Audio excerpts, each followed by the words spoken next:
সাপ এমনই একটি প্রাণী যার নাম শুনলে মানুষ যেমন ভয় পায়, তেমনি এই সাপ নিয়ে কৌতূহলেরও শেষ নেই।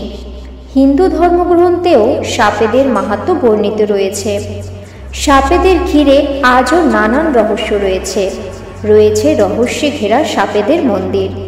আজ এমনই একটি রহস্যে ঘেরা সর্প মন্দির নিয়ে আলোচনা করব, যে মন্দিরের পাহারায় আজও রয়েছে স্বয়ং তক্ষকরাজ।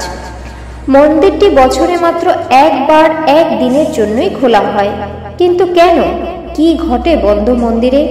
কেনই বা একদিনের জন্য খোলা হয় এই মন্দির? এই মন্দিরের রহস্য শুনলে গায়ে কাঁটা দিতে বাধ্য। সেই সাথে সনাতন ধর্মের মহিমায় ভক্তের হৃদয়ে জাগরিত হয় আরও ভক্তি। এই মন্দিরের রহস্য জানতে ভিডিওটি শেষ পর্যন্ত দেখার অনুরোধ রইল। নমস্কার, সনাতন জ্ঞান চ্যানেলের আরও একটি নতুন ভিডিওতে আপনাদের সবাইকে স্বাগত। সনাতন ধর্ম সম্পর্কে জানতে চ্যানেলটি সাবস্ক্রাইব করে রাখুন এবং ধর্মীয় ভিডিও সবার আগে দেখতে নিচের বেল আইকনটিতে অল লেখাটি ক্লিক করুন। হিন্দু ধর্মে সাপেদের পুজো করা হয়। দেবাদিদেব মহাদেবের কণ্ঠে অলঙ্কার রূপে শোভা পায় নাগরাজ বাসুকী। শ্রী বিষ্ণুও থাকেন নাগসজ্জায়। হিন্দু ধর্মে নাগেদের বংশের কথাও উল্লেখ রয়েছে। শেষনাগ, বাসুকী নাগ, তক্ষক নাগ, এরকম আরও অনেক সাপের বংশ সম্পর্কে বৃহৎ আলোচনা রয়েছে হিন্দু ধর্মগ্রন্থে। মহাভারতেও নাগেদের কথা বর্ণিত আছে। অর্জুনের স্ত্রী উলুপেও ছিলেন নাগকন্যা। ভারতবর্ষ সহ পুরো পৃথিবীতেই রহস্যময় দৈবিক মন্দির রয়েছে। উজ্জয়িনীর মহাকাল মন্দিরের কথা হয়তো সবাই জানেন, কিন্তু সেখানে আরও একটি মন্দির রয়েছে, যে মন্দিরে আজও বিরাজমান স্বয়ং তক্ষক কুলের রাজা তক্ষকরাজ। তিনি যুগ যুগ ধরে এই মন্দির পাহারা দিচ্ছেন। বছরে মাত্র একবার একদিনের জন্য খোলা হয় এই মন্দির। নাগ পঞ্চমীর দিনই শুধুমাত্র এই অপূর্ব দৈবিক মন্দির খুলে দেওয়া হয় ভক্তদের জন্য। এছাড়া সারা বছর বন্ধ থাকে মন্দির। নাগ পঞ্চমীর দিন ঢল নামে ভক্তদের। লাখ লাখ দর্শনার্থী ছুটে যায় এই মন্দিরের দৈবিক লীলা দেখতে। এই মন্দিরটি উজ্জয়িনীর মহাকাল মন্দিরের তৃতীয় তলায় অবস্থিত।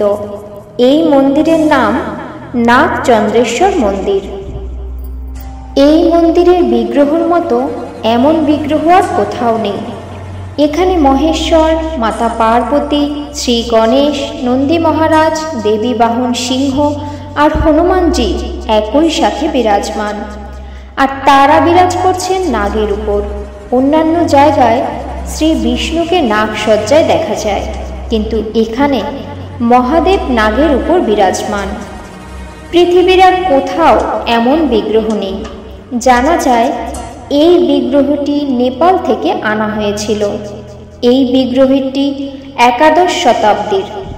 কথিত আছে একবার তক্ষক নাগকুলের রাজা তক্ষকরাজ পরমেশ্বর শিবকে তুষ্ট করার জন্য কঠোর তপস্যা করেছিলেন। তার এমন কঠোর আরাধনায় সন্তুষ্ট হয়ে দেবাদিদেব নাগেশ্বর তক্ষক নাগকে অমরত্বের বর দিয়েছিলেন। আর সেই থেকেই তক্ষক নাগ এই নাগচন্দ্রেশ্বর মন্দিরে মহাদেবের আরাধনা করেন এবং এই মন্দির রক্ষা করেন। তক্ষকরাজ চাইতেন না তার শিব আরাধনায় কোনো রকম বিঘ্ন ঘটুক, তাই সারা বছর এই মন্দিরটি বন্ধ থাকে। কেবল নাগ পঞ্চমীর দিনই এই মন্দির দর্শন করার সৌভাগ্য মেলে। কথিত আছে এই দিন তক্ষক নাগ প্রকট হন এবং আশীর্বাদ করেন ভক্তদের। আর ভগবান শিবের এমন অদ্ভুত বিরল সুন্দর বিগ্রহ দর্শন করার জন্য ছুটে আসেন লাখ লাখ ভক্ত।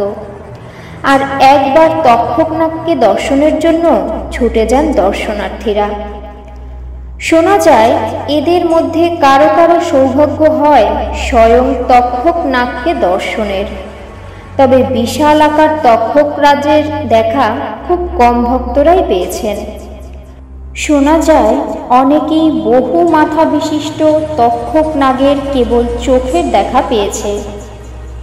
মানা হয় যদি কারো কুণ্ডলিতে সর্পদোষ বা কাল সর্পদোষ থাকে তবে কেবলমাত্র নাগচন্দ্রেশ্বর মন্দিরের দর্শনেই সেই সমস্ত দোষ কেটে যায়। এই মন্দিরের রহস্য আজও রহস্যই থেকে গেছে। দৈবিক রহস্যের ভেদ কেই বা করতে পারে। ভারতের প্রাচীনতম মন্দিরগুলোর মধ্যে নাগচন্দ্রেশ্বর মন্দির অন্যতম। ভিডিওটি ভালো লাগলে লাইক করুন। হিন্দু ধর্মের মাহাত্ম্য সবার মাঝে ছড়িয়ে দিতে ভিডিওটি বেশি করে শেয়ার করুন।